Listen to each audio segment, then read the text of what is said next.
So in response to your webinar about my partner doesn't want to sleep with me, we've had a lot of people writing in about this, and they're great questions. And this woman wrote in and said, in this situation, I'm the one who doesn't desire sex. Mm-hmm. It's just not there no matter what we've tried.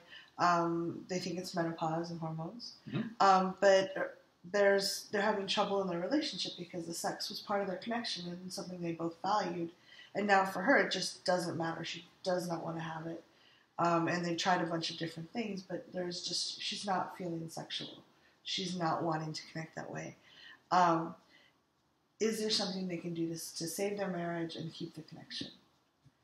This is Reid from readaboutsex.com. Cathy from intimacydojo.com. Yeah, these are great questions, and I wish I had like a magic answer that we could just like. So thanks again for writing in. We love the questions. My advice is, and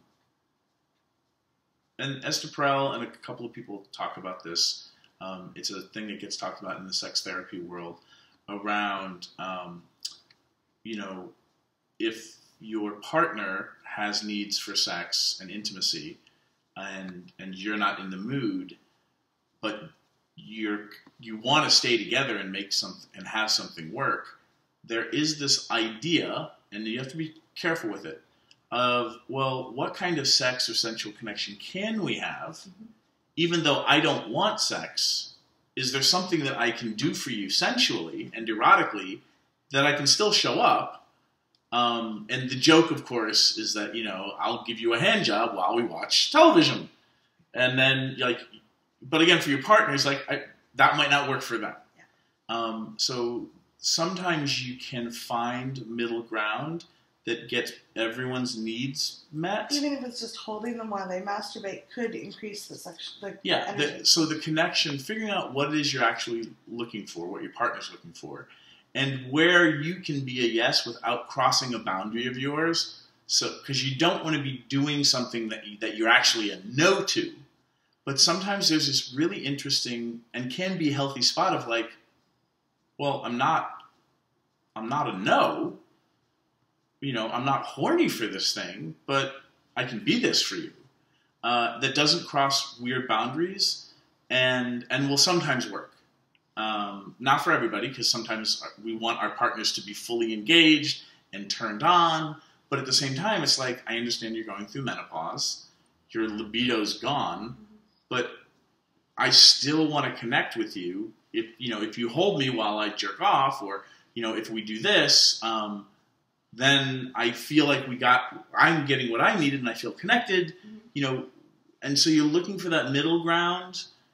And if that's not there, and again, you should probably talk to a therapist too, right? It's always good to have a trained listener. Mm-hmm. Do some research. Is it something medical?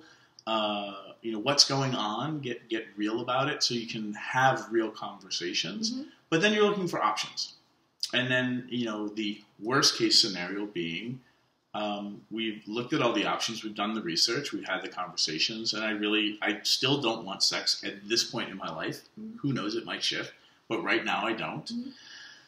You have needs sexually, so what other things can we do that will still leave us feeling honored and loved in our relationship, but I can help you get your needs? And everybody's different about that. What will work for you may not work for somebody else, and what works for someone else may not work for you. But exploring that, if the relationship's important and you want to keep it intact, mm-hmm.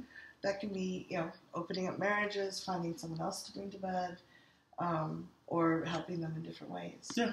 So again, this advice is really the beginning of you and your partner figuring out how to empower yourselves and get needs met. There's no hard and fast answer, and but doing the research and the exploring together can at least have everyone feel like they're trying, and leave people feeling not as hopeless, even if you arrive at finding out that there's nothing that you can do, and we have to look at other options. So again, great question, complex answers. But the real thing is to what can you be doing for you to both feel empowered and not blamed, and to be having real conversations with each other. Yeah. Thanks again for writing in. Let us know what you think. Leave some comments. Hit subscribe. Thanks for watching. If you'd like to subscribe to my social media, it's right there. And please subscribe to this channel there. If you'd like to see more goofy Reid and Cathy, there's more videos there. I didn't see that. Why are they there?